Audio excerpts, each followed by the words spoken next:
Voice, आज की आवाज। इंदौर में जन्मे गीतकार सर्वानंद किरकिरे रविवार को प्रजातंत्र अखबार समूह द्वारा आयोजित साहित्य सम्मेलन लिट चौक में यशवंत क्लब पहुंचे। यहां संजय पटेल ने उनसे इंदौर के दिनों, दोस्तों, कला यात्रा और मुंबई पहुंचकर गीतकार बनने तक की यात्रा पर चर्चा की।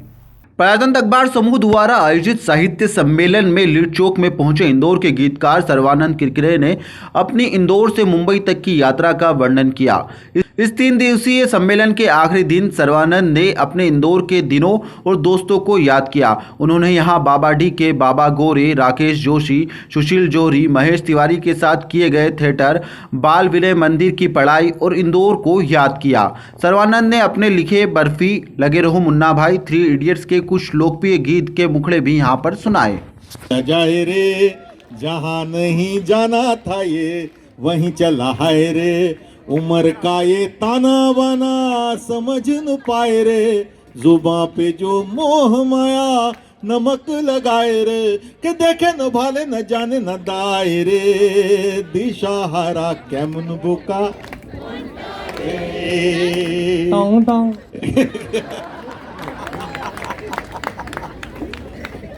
केमन बोका मोन्टारे, मतलब कितना पागल है ये मन।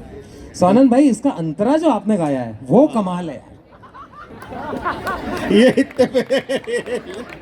फतेह करे किले सारे, भेद जाए दीवारें, प्रेम कोई सेंध लागे रे लागे, अगर मगर बारी बारी जिया को यूं उछाले, जिया नहीं गेंद लागे रे। पिक्चर लगे रहो मुन्ना भाई का गीत लिखते लिखते बन गया। तो वो एक सिचुएशन बेस्ड था या दिमाग में कहीं कविता छटपटा रही थी वैसी? अभी मैं रहमान में हूँ सर, अभी बंदे में था दम में आया नहीं, मुझे 2 मिनट। हाँ 2 मिनट तब तक फिर कुछ गुनगुना लीजिए सर। रुकिए सर, अब आप इतने आप आईपैड की तरह मेरा इस्तेमाल मत कीजिए, मैं आदमी हूँ। आप मुझे बटन दबा के मत चलाइए, मैं धीरे धीरे एक प्रवाह में चलेंगे तो मजा आएगा। बंदे में था दम, राजू ईरानी के साथ जब मैं लगे रहो मुन्ना भाई कर रहा था, तो लगे रहो मुन्ना भाई करते वक्त बात हुई थी बेसिकली गांधी जी के ऊपर एक फिल्म कर रहे थे। गांधी जी एक बड़ी कमर्शियल फिल्म का हिस्सा होने वाले थे, और जैसा कि हमें पता है कि हमारे देश में चीज़ों को लेके बहुत संवेदनशील है हम लोग। हमारे यहाँ पे बहुत अचानक से लोगों की भावनाएं आहत हो जाती है, और ये सारी चीज़ें आपको फिल्म बनाते वक्त ध्यान में रखनी पड़ती है। लोग ध्यान रखने की कोशिश भी करते हैं, उसके बावजूद कहीं ना कहीं कुछ मौका लग जाता है उनको, और उनकी भावना आहत हो ही जाती है लोगों की। तो गांधी जी के बारे में ये था, और राजकुमार हिरानी जी का मन था कि हम इसको एक गीत बनाएं गांधी जी के बारे में। अब गांधी जी के बारे में गीत बनाना अपने आप में एक चुनौती है, और लेकिन उनकी शर्त ये थी कि हमको ऐसा गाना बनाना चाहिए जो लगे मुन्ना भाई की स्पिरिट के साथ जाए। और मुन्ना भाई की स्पिरिट जो है वो मजाकिया स्पिरिट है, बम्बैया स्पिरिट है, एक गुंडे की एक स्ट्रीट के आदमी की स्पिरिट है। तो उसको कैसे अचीव किया जाए, डर ये था कि अगर गांधी के बारे में ऐसा कोई गाना बन जाए जो उनके सम्मान में गुस्ताखी करता हो, उनके बारे में गलत बात बोलता हो, तो वो ना हो, और हम ऐसा गाना बना पाए कि जो मुन्ना भाई का भी लगे हो लेकिन गांधी के प्रति ईमानदार भी हो। तो वो एक लंबी प्रोसेस थी सर, लंबी प्रोसेस थी। कई सारे दिनों तक हम उसके अंदर काफ़ी सारी बातें कर रहे थे, कोशिशें कर रहे थे। शांतनु मोहित्रा जो मेरे कंपोजर है, वो इस ट्यून के साथ आ गए थे, ऐनक पहने लाठी पकड़े चलते थे, वो दा रा रा रा रा आओ बच्चों तुम्हें दिखाएं, आओ बच्चों तुम्हें दिखाएं। तो बोले हम इसी मीटर पे हम काम करेंगे, और कह रहे थे अहिंसा परम धर्म करके भी बात कर रहे थे, और हम ये भी करने थे। और एक कहीं पे कुछ राजू के मुंह से निकला कि ना ये बंदा ये बिंदास है, या ऐसी कोई बात इसके अंदर होनी चाहिए, ऐसी कुछ बात होनी चाहिए।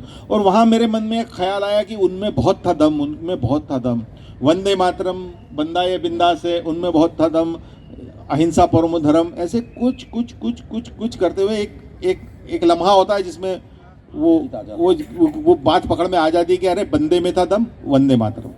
और वो जब बना तो फिर सब लोग खुश हो गए कि यार चलो ये गाना अपना बहुत अच्छा गाना बन चुका है।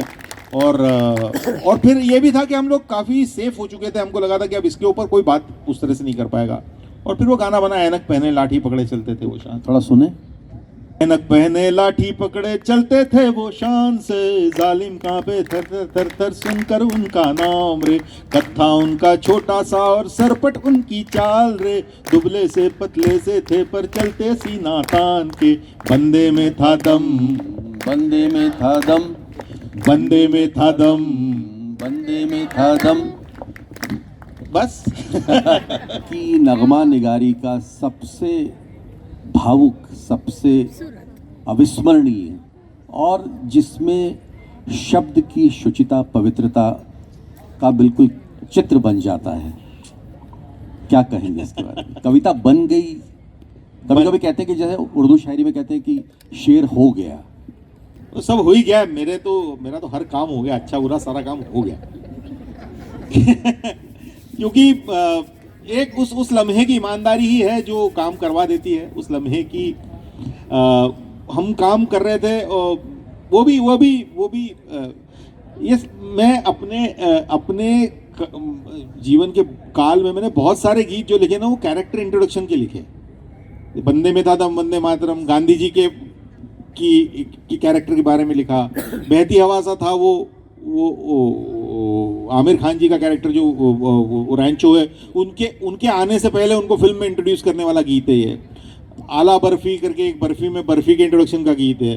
मन भंवर उठे सिंघम सिंघम, वो सिंघम के इंट्रोडक्शन का गीत है। तो मुझे हमेशा इस तरह के गीत मिले, तो उसमें ये था कि इन दो दोस्तों की निगाह से हमको लोगों को बताना था कि ये आमिर खान साहब का कैरेक्टर कैसा है, आमिर खान मतलब रैंचो का कैरेक्टर कैसा है। तो उसमें जो मैं ये कह रहा हूँ कि वो उसमें जो बात आई, हम जब ढूंढ रहे थे गीत को और हम उसके ऊपर बातचीत कर रहे थे, तो सब